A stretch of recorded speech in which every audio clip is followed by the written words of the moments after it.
महाराज, बोल वसंता. आपण अंगावरती काहीतरी घ्यावं, कारण थंडी फार पडली आहे आणि आपल्या अंगावरची शाल या थंडीपासून आपलं संरक्षण करण्यासाठी पुरेशी नाहीये महाराज. वसंता, तुमच्यासारख्या भक्तांच्या भक्तीची ऊब आम्हाला पुरेशी आहे. शिवाय तो येतोच आहे. कोण महाराज? महाराज, ये पद्माकर, आज तुझा मठात राहायचा विचार दिसतोय. होय महाराज, तुमच्या सेवा करण्याचं भाग्य आम्हाला लाभू द्या. महाराज, थंडी फार पडली. मी स्वतःच्या हाताने घोंगडी विणली. हिचा स्वीकार करा महाराज, स्वीकार करा. गण गण गणात बोते, गण गण गणात बोते, गण गण गणात बोते.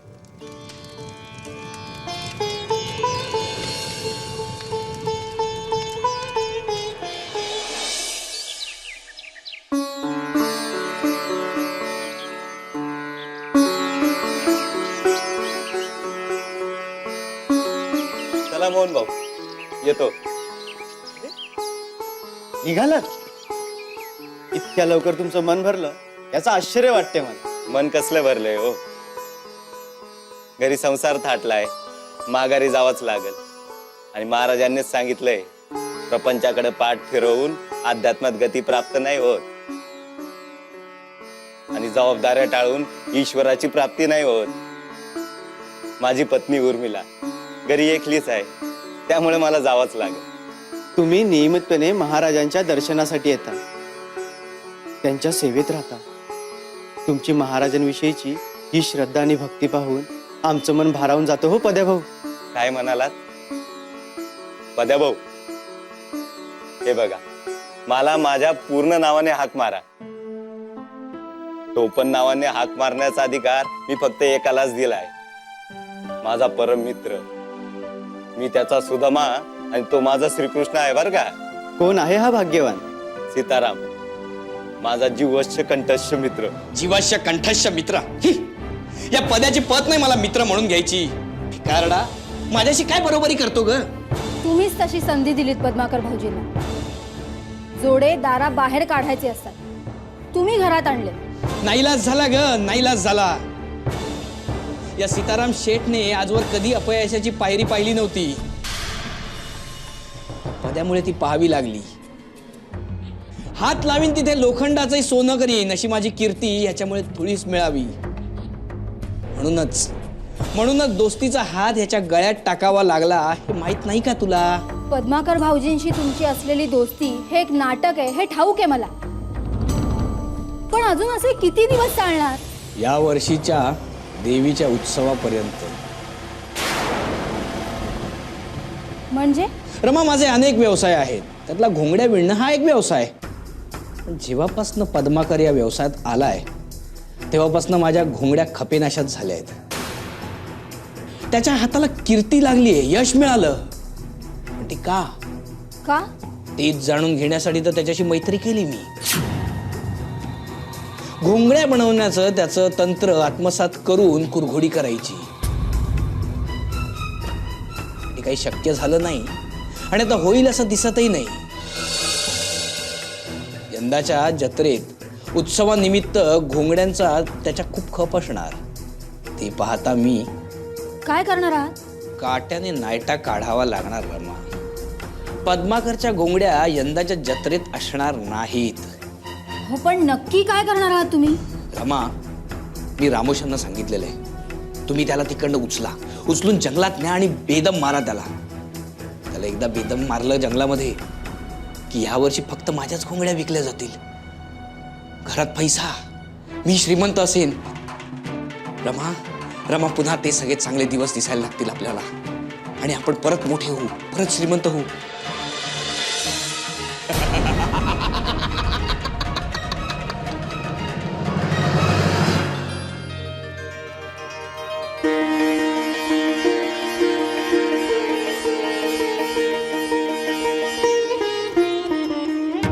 महाराज, आज माझा जन्मदिवस, आशीर्वाद द्या.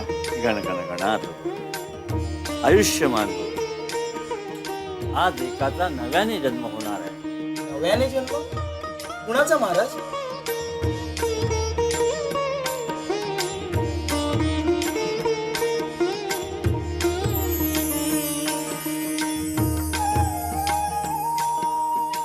महाराज.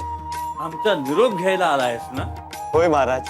जा, जाताना जंगल लागेल, पण घाबरू नकोस. नाही महाराज, मी कशाला घाबरू. ह्या मठात येताना मी नेहमीच त्या वाटेने येत असतो. बरं जा. उर्मिला, आमची लेक तुझी वाट पाहत आहे. होय महाराज. गण गण गणात बोते, गण गण गणात बोते, गण गण गणात बोते, गण गण गणात.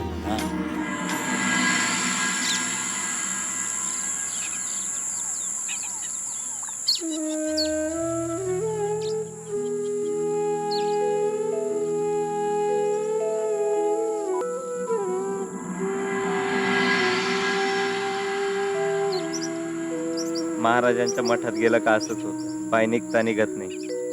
वाटतं हा जन्म महाराजांच्या सहवासात राहावं. संसार थाटलाय, तोही महाराजांच्या आशीर्वादानं त्यांच्या चरणापाशी व्यतीत व्हावं. उर्मिला घराकडे वाट पाहत बसली असेल बापुडी.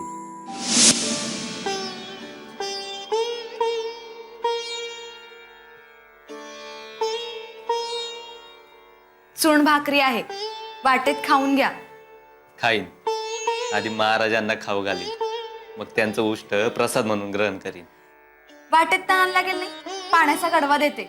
नको. वेळातलं पाणी ओंजळी ओंजळीन प्यायला लय गोड वाटत. आणि मी हा, मी नाही वाटत गोड. मला एकटीला सोडून चाललात ते. असं म्हणती. मग नको जाऊ का? अगं गोठ्यात गुरं आहे, आणि तू जर संगती आली तर त्यांना वैराण कोण घालल? म्हणूनच म्हणलं एकला जाऊन येतो. हा, पण आता तू जर म्हणत असेल तर नाही जात. नको नको, असं करू नका. अहो, संत महात्म्यांच्या दर्शनाला जाणं भाग्याचं, ते असं अवेरू नका. जा तुम्ही, पण लवकर माघारी या. मला काळजी वाटते. येईल, लवकरच येईल माघारी. अगं मला बी तुझी लय काळजी वाटते. माणसं लगीन करतात ते एकमेकांची काळजी घेण्याकरताच. आपण आपल्या संसाराचा, पोराबाळांची काळजी घेतली तर तो देव आपली काळजी घेतो. सगळं त्यांच्यावर सोपून द्यायचं. येऊ आता मी. जपून जा. आलोच. वाट बघते मी.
अजून कसे आले नाहीयेत हे?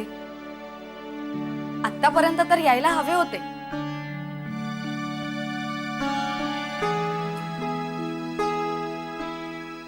आताच कुठे लग्न झालंय आमचं. घरातही मी एकटीच. महाराजांना हे कितीही म्हणाले की तुमची सेवा करण्यासाठी मी थांबतो, तरी महाराज काही यांना थांबवून घ्यायचे नाहीत.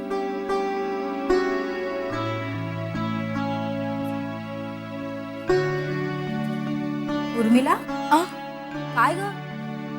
अगं काय करतेस आणि कुणाशी बोलतेस? पद्माकर भाऊजी तर घरात दिसत नाहीये. ते आहेत असं समजून हवेशीच हितगुज करतेस की काय?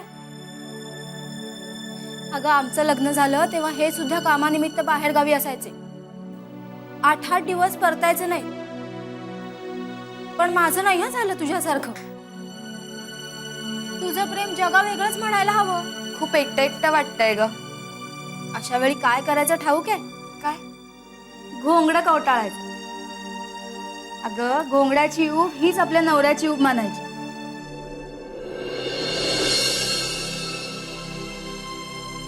काळजी नको करूस ग. आपल्या कुंकवावर कितीही मोठं संकट ओढवलं ना तरी आपली माया त्यांना सुखरूप घरापर्यंत घेऊन येतेच.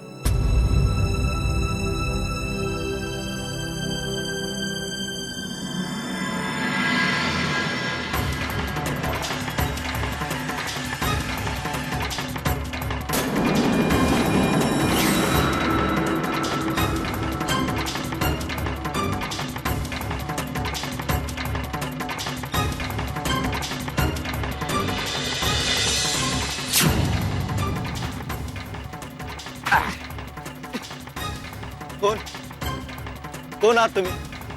मी तुमचं काय वाईट केलं? का बरं त्रास देताय मला? त्रास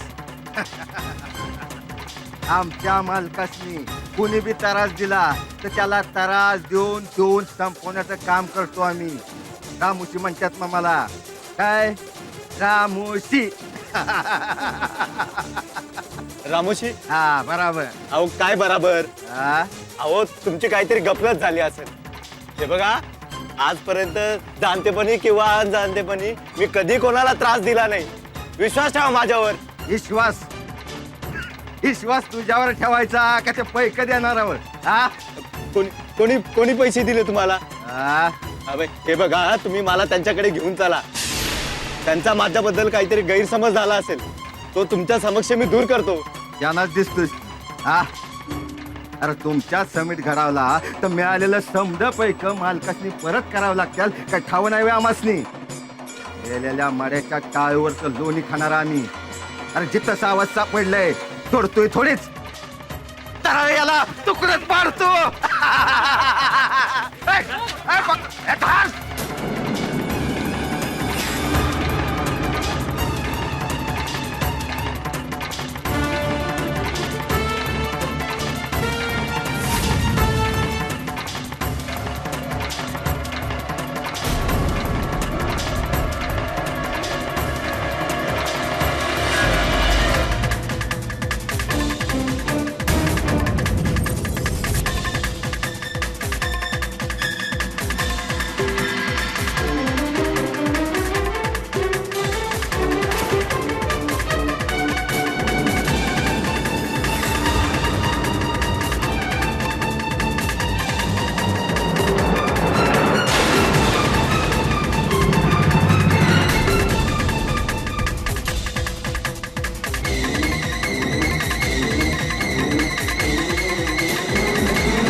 आता मात्र मलाही काळजी वाटायला लागली. हा नाही म्हणजे तसं काळजी करण्याचं कारण नाहीये खरं तर, पण काळजी वाटणारच ना. नाही म्हणजे पद्माकर भाऊजी आमच्या यांचे जीवश्य कंठस्थ मित्र, मला माझ्या मोठ्या भाऊरायासारखे. काय करू मी मठात जाऊन पाहून येऊ का? नको नको. अगं तू कशाला जातेस मठात? तू मठात जायचीस आणि पद्माकर भाऊजी घरी यायचे आणि तू घरी नाही पाहून ते तुला शोधायला बाहेर पडायचे आणि तू घरी यायची. तुमची ही अशी ताटातूट मला काही पाहणार नाही. तू कुठेही जाऊ नकोस. आणि हो, शिवाय महाराजांच्या मठात जाण्या येण्याच्या मार्गावर एक मोठं जंगल लागतं. अगं पुरुष मंडळी सुद्धा सोबत घेतल्याशिवाय हे जंगल पार करू शकत नाहीत. आणि तू कशी जाशील एकटी? अरे देवा, पण हे तर एकटेच केलेत. हो,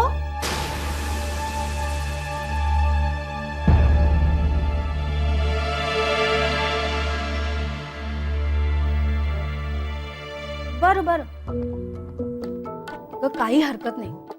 गजानन महाराजांच्या दर्शनासाठीच गेलेत ना, मग महाराजांनाच त्यांची काळजी. गजानन महाराज त्यांच्या केसांनाही धक्का लागू देणार नाही.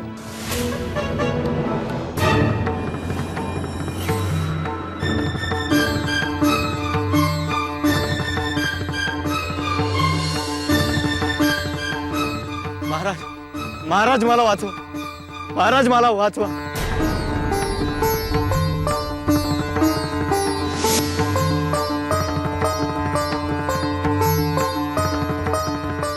जा. जाताना जंगल लागेल, पण घाबरू नको.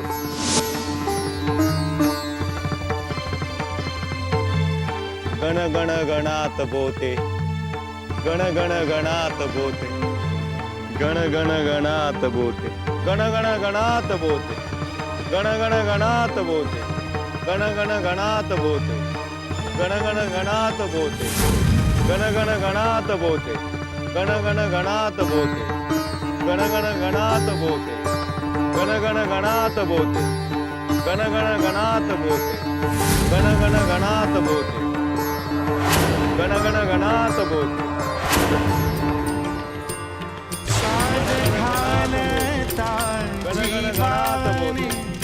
भाव घेती गजानन, जगतते भक्तांसाठी कोठल्याही रूपातून धुन लागता नामाची, धुन लागता नामाची.